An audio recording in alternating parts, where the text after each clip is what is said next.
सुप्रभातम। बच्चों, पिछले वीडियो में अपन ने धू धातु लट लकार के रूप सिद्ध करने का प्रयास किया था। अपन ने 2-3 रूप सिद्ध किए थे, शेष रूप उसी के अनुसार अपने को सिद्ध करने हैं। केवल उत्तम पुरुष में अपने को एक सूत्र उनके स्थान पे जोड़ना पड़ेगा, अतो दीर्घो ययि। इस सूत्र से रहस्व ए के स्थान पर दीर्घ आ हो जाएगा और तब भवामि भवावह भवामह रूप सिद्ध हो जाएगा। अब अपन लट लकार के पश्चात लिट लकार जो भविष्यत काल कहलाता है उसके हमें रूप सिद्ध करने हैं, और भविष्यत काल के रूप सिद्ध करने के लिए अपने को पहले कुछ आवश्यक सूत्रों का अध्ययन करना है। तो अपन एक बार इन आवश्यक सूत्रों के विषय में चर्चा करते हैं। एक सूत्र है आर्ध धातु का सेंग वलादेह। आर्ध धातु का सेंग वलादेह, तो इसका मतलब है वलादि। वल क्या है? एक प्रत्याहार है जिसमें व्यंजन वर्ण में ये वर्ण को छोड़ करके सारे वर्ण वल प्रत्याहार में वर्गों के वर्ग, हमारी वर्णमाला में 5 वर्ग हैं, कै वर्ग, चै वर्ग, टै वर्ग, तै वर्ग और पै वर्ग।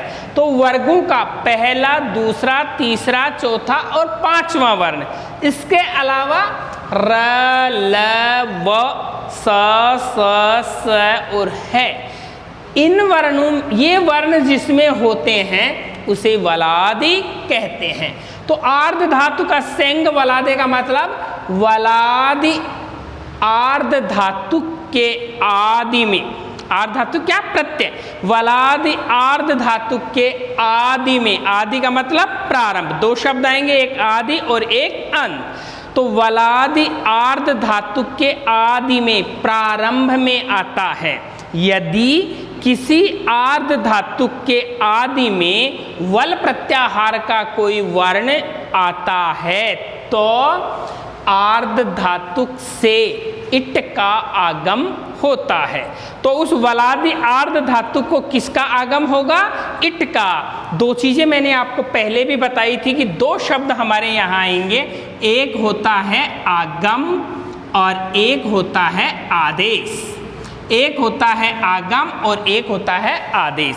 आगम स्वतंत्र रूप से होता है और आदेश किसी के स्थान पर होता है। तो हमने लिखा वलादि आर्ध धातु के, यदि वलादि आर्ध धातु के आदि में आता है तो उस आर्ध धातु को इट का आगम होगा, और इट में ट इत संज्ञक है, टित है, इसलिए आद्यंतौ टकितौ परिभाषा से यह उसका आदि अवयव होगा। जो आर्ध धातु का जो प्रत्यय है उसके आदि में, प्रारंभ में पहले इट आएगा।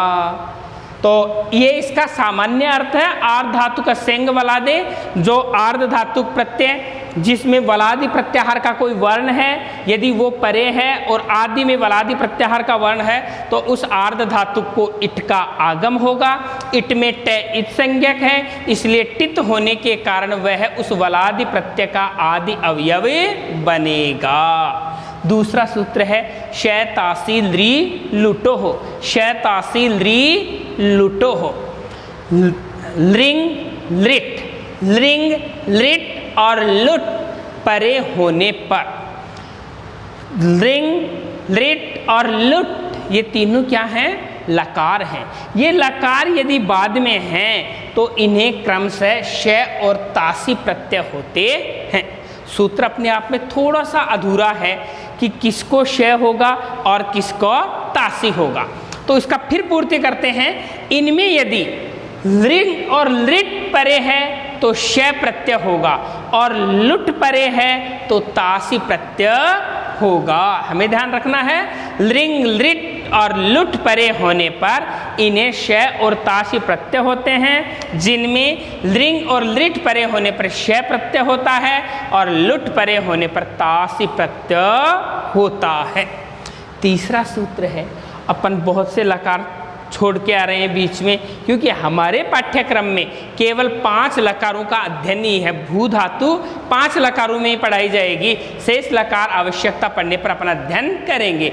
तो अगला है लिट से च। मानी शेष में लिट लकार होता है कब? भविष्य काल की विवक्षा में। अगर किसी बात को आज रात के 12 बजे बाद में दिखाना है, भविष्य काल में दिखाना है, तो धातु से कौन सा लकार होता है? लिट लकार होता है। लिट लकार कहो या भविष्य काल कहो, तो भविष्य काल की विवक्षा में धातु से लिट लकार होता है। क्रियार्थ क्रिया चाहे विद्यमान हो और चाहे विद्यमान न हो। फिर एक प्रश्न खड़ा होता है कि ये क्रियार्थ क्रिया क्या होती है? तो इसका सामान्य सा अर्थ इसी से हमें समझ में आता है। क्रियार्थ क्रिया मानी किसी कार्य के लिए कोई कार्य किया जाता है तो उसे क्रियार्थ क्रिया कहते हैं। जैसे कोई बच्चा जाता है, लेकिन किस लिए जाता है? पढ़ने के लिए जाता है। तो हम वाक्य बनाते हैं बालकः पठितुम गच्छति। तो क्रियार्थ क्रिया, गमन क्रिया है, वो किसके लिए हो रही है? पढ़ने के लिए हो रही है। जैसे कोई व्यक्ति धन कमाता है, किस लिए? परिवार का संचालन करने के लिए। तो हम क्या कहेंगे? परिवार पोषणार्थम धनम अर्जयति, धनार्जनम करोति। अथवा दानार्थम दानम दातुम धनार्जनम करोति। पढ़ाने के लिए पढ़ता है, पढ़ाने के लिए पढ़ता है, तो हम क्या कहेंगे? पाठयितुम पठति। इसलिए अगर भविष्य काल में क्रियार्थ क्रिया है या नहीं है, लेकिन फिर भी भविष्य काल की विवक्षा में धातु से लिट लकार होता है।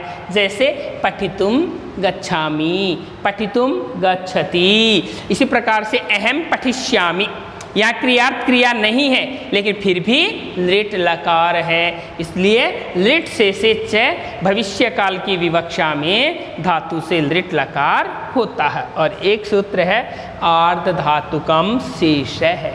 शेष, शेष का मतलब तिंग और सित को छोड़ करके, तिंग और सित को छोड़ करके जिन अन्य प्रत्ययों का धातु से विधान किया जाता है, तिंग और सित प्रत्ययों के अलावा अन्य भिन्न दूसरे प्रत्यय यदि धातु से विधान किए जाते हैं तो उनकी आर्ध धातुक संज्ञा होती है। जैसे भू धातु से शैतासी ली लुटो सूत्र लगाएंगे और शय प्रत्यय करेंगे तो ये आर्ध धातुक होगा, क्योंकि ये तिंग भी नहीं है और सित भी नहीं है, इसलिए इस शय की क्या होगी? आर्ध धातुक संज्ञा होगी। तो इस प्रकार से ये 4 सूत्र हमारे हुए लिट लकार के लिए हमें ध्यान रखना है।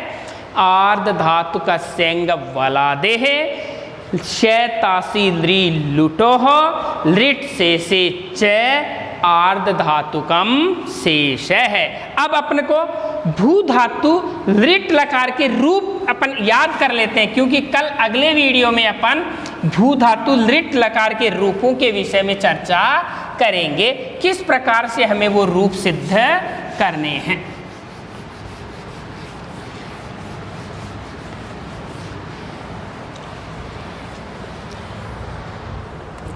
अब हमें यहाँ देखना है धातु कौन सी है? भू धातु। लकार कौन सा है? लिट लकार। और का भू धातु लिट लकार। अब हमें इसके रूप सिद्ध करने हैं, तो वहाँ यही पूर्ण चर्चा करनी है अपने को। प्रथम पुरुष, दूसरा मध्यम पुरुष, तीसरा उत्तम पुरुष। यहाँ वचन एक वचन, यहाँ द्विवचन और यहाँ बहुवचन। अब इनके रूप कैसे चलते हैं तो अपने को देखना है। भविष्यति, भविष्यतः, भविष्यति भविष्यतः, भविष्यन्ति।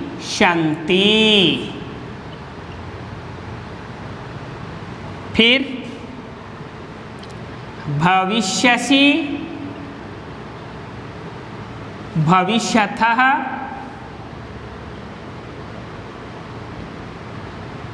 भविष्यत्,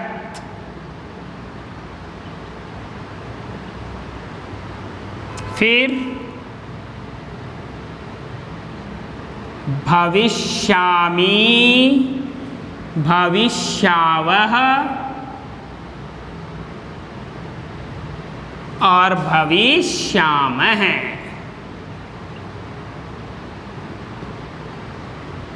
अपने को ये रूप स्मरण में रखने हैं। भू धातु लृट लकार जो भविष्यत काल कहलाता है, हमें ये रूप अगले वीडियो में सिद्ध करने हैं और पूर्व पठित सूत्रों के आधार पर सिद्ध करने हैं। तो ये रूप कैसे हैं? भविष्यति, भविष्यतः, भविष्यन्ति, भविष्यसि, भविष्यतः, भविष्यत्, भविष्यामि, भविष्यावः, भविष्यामः। तो हम इन रूपों को अगले वीडियो में सिद्ध करेंगे। तब तक के लिए धन्यवाद। Thank you.